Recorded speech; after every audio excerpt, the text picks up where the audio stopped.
Hello guys, ഞാനിന്നൊരു കാര്യം കാണിക്കാനാണ് കേട്ടോ. അതായത് നമ്മൾ നല്ല കട്ട തൈര്, മിൽക്കി മിസ്റ്റിൻ്റെ തൈര് നിങ്ങൾക്ക് ഇഷ്ടമാണോ? എനിക്കൊരുപാട് ഇഷ്ടം കേട്ടോ. അതിന് പക്ഷെ പുളി കുറവായിരിക്കുന്നു. പുളി ഒട്ടും ഇല്ല. പുളി നല്ലോണം വേണ്ടവർക്ക് അത് പുറത്ത് നിന്ന് തുറന്ന് വെച്ചാൽ മതി. അപ്പോൾ 1-2 ദിവസത്തിൻ്റെ ഉള്ളിൽ അത് നന്നായിട്ട് പുളിച്ചിട്ട് നല്ല ടേസ്റ്റിൽ കിട്ടും കേട്ടോ.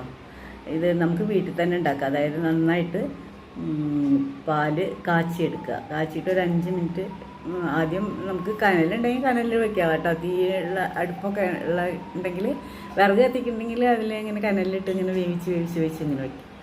അതല്ല ഗ്യാസിലാണ് വെക്കുന്നതെന്ന് വെച്ചാൽ നമ്മൾ മീഡിയം അല്ലെങ്കിൽ ലോ ഫ്ലെയിമിലിട്ടിട്ട് തിളച്ചതിന് ശേഷം ലോ ഫ്ലെയിമിലിട്ട് ഒരു 5 മിനിറ്റ് നന്നായിട്ട് തിളച്ചതിന് ശേഷം നമ്മൾ നല്ല ക്രോക്കറിയുടെ പാത്രമാണ് ഏറ്റവും നല്ലതാണ്, ഗ്ലാസിൻ്റെ പാത്രം. ഞാനിതേ ഈ പാത്രമാണ് എടുത്തേക്കുന്നത് കേട്ടോ. അപ്പോൾ ഇതിൽ നന്നായിട്ട് നമ്മൾ ആദ്യം തന്നെ കഴുകി വൃത്തിയാക്കിയിട്ട് നന്നായിട്ട് തുടച്ച്, അല്ലെങ്കിൽ ഉണങ്ങിയ പാത്രമായിരിക്കണം. വെള്ളത്തിൻ്റെ നനവ് ഒട്ടും ഉണ്ടാവാൻ പാടില്ല. എന്നിട്ട് നമ്മൾ എന്ത് ചെയ്യണം, ഇതിൽ ആവശ്യത്തിനുള്ള പാലെടുക്കുക. പാലെടുത്തതിന് ശേഷം ഞാൻ ഈ സ്പൂൺ കൊണ്ട് ഒരു സ്പൂൺ മാത്രമേ ഒഴിച്ചിട്ടുള്ളൂ കേട്ടോ. കാരണം എന്താണെന്ന് വെച്ചാൽ എനിക്ക് അധികം പുളി ഇഷ്ടമില്ല.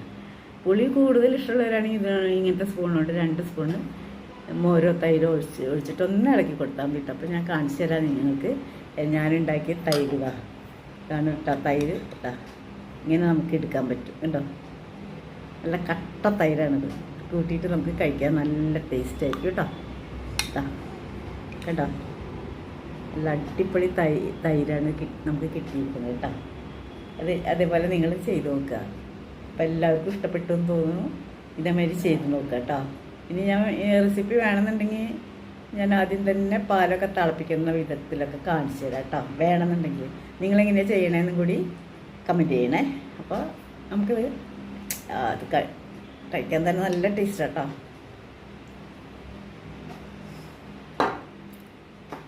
പുളിയൊക്കെ നല്ല പാകത്തിനുള്ളൂ, അടിപൊളി ടേസ്റ്റ്. അപ്പോൾ നിങ്ങൾ ഇതേമാതിരി ട്രൈ ചെയ്ത് നോക്കണം കേട്ടോ.